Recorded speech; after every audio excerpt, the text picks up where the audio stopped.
बता के और जता के अगर कोई मिल रहा है तो वो प्यार थोड़ी है, वो तो भीख है। कई बार क्या होता है कि हम लोगों से बहुत दिल लगाते हैं, बहुत प्रेम करते हैं, सब अच्छा करते हैं, अपनी तरफ से पूरे ऑनेस्ट रहते हैं, पर दुनिया कठोर है। दुनिया हमें छल दे देती है, सामने वाला व्यक्ति हमें छल दे देता है, हमसे चीट कर देता है, हमें धोखा दे देता है, हमें तड़पा देता है, परेशान कर देता है। एक बार बात करने को आपको तरसा देता है। आप बोलते रह जाते हो, प्लीज़ मेरे मैसेज का रिप्लाई कर दो, प्लीज़ कॉल उठा लो। 10-10 कॉल आप करते हो, ब्लॉक हो जाते हो, दूसरों के नंबर से कॉल करते हो, और फिर आपके इस इनोसेंट से दिल में चोट पहुंचती है। और जब ये चोट पहुंचती है तो एक फीलिंग आ जाती है कि ये दुनिया बहुत बुरी है, मेरे साथ इस दुनिया ने बहुत धोखा किया है, दुनिया मेरा इस्तेमाल करती है, आई एम बीइंग यूज्ड। और फिर वो कहावत हमने सुनी है, टिट फॉर टैट, जैसे को तैसा देंगे। पर हम जैसे को नहीं, हम पूरी दुनिया को तैसा देने लग जाते हैं। कहीं आपके अंदर ये भावना तो नहीं बन रही कि जिस दिन मेरे बच्चे होंगे उनको भी मैं ऐसे ही तड़पाऊंगा? बिल्कुल नहीं बेटा, आपको सही शिक्षा मिल रही है। हो सकता हो किसी कारण से आपके माता पिता को शिक्षा मिल ही नहीं पाई हो, अंत में वो यही चाहते हैं आप भला करो, पर उन्हें तरीका ही नहीं पता। उन्हें पता ही नहीं कि आपसे आराम से बैठ के बात करने से भी चीज़ें सही हो सकती है। उन्हें पता ही नहीं कि आप अपना दर्द, अपनी कमजोरी, अपने सीक्रेट्स बाहर जाके दुनिया में अनजानों से बताने लगे हो, और अपने माता पिता से अपनी कमजोरी तक शेयर नहीं कर पा रहे हो, अपनी परेशानियां नहीं शेयर कर पा रहे हो। ये चीज़ वो रियलाइज ही नहीं कर पाते। बहुत ज़्यादा उनकी बात दिल पे चोट करे तो छोड़ दिया करो, जाने दिया करो। हमारे ऊपर उनके अनेकों एहसान हैं, कह सकते हैं।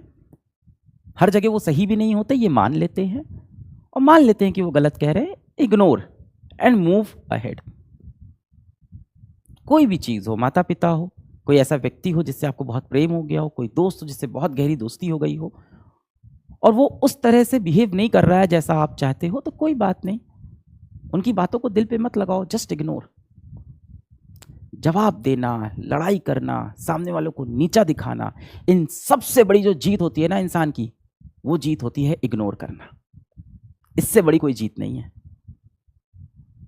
सामने वाला व्यक्ति अगर आपको भाव नहीं दे रहा है, सामने वाला व्यक्ति यदि आपको समय नहीं दे रहा है, आपको महत्व नहीं दे रहा है, तो अब आप लड़ो नहीं। जाके उसे आप 5 पॉइंट मत बताओ कि मैंने तुम्हारे लिए क्या क्या किया है, मैंने तुम्हारे लिए कितने पापड़ बेले हैं, मैंने तुम्हारे लिए कितनी मेहनत की है। उस दिन जब तुमको भूख लगी हुई थी तो मैं दौड़ के कैंटीन तक गया था, भीड़ में घुस के तुम्हारे लिए 2 समोसे लेके आया था, लड़ झगड़ के। उस भीड़ में मुझे धक्का भी पड़ा, किसी ने मुझे पीछे से मार भी दिया, पर मैं आया।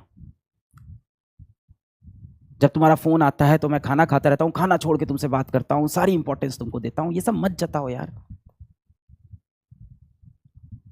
बता के और जता के अगर कोई मिल रहा है तो वो प्यार थोड़ी है, वो तो भीख है।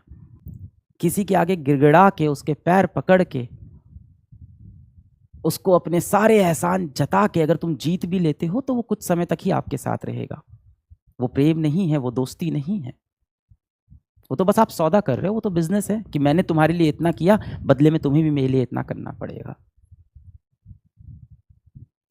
अब आपको लगता है कि नहीं, वो भी मुझसे इतना ही प्रेम करता है, वो दोस्त भी मेरा उतना ही अच्छा है। अब आपको लगता है नहीं नहीं, वो तो मेरे लिए बहुत कुछ करता है, वो भी मुझसे बात करता है। सर देखो ना, मैसेज में उसके भी हमेशा रिप्लाई आते हैं। रिप्लाई आते हैं बेटा, कभी अपनी तरफ से सवाल नहीं आता उनका, सिर्फ जवाब आ रहे हैं, वो भी गिने चुने शब्दों में जवाब आ रहे हैं। बात करने के तरीके से समझ में आ जाता है, और जिसको सच में आपकी इंपॉर्टेंस हो उसका जवाब कभी भी एक शब्द में नहीं आता है। अपने आप को मेंटली स्ट्रांग करो। आप जो चीजें सामने दिख रही हैं उनको उस तरह से एक्सेप्ट करना सीखो, उनसे लड़ो नहीं।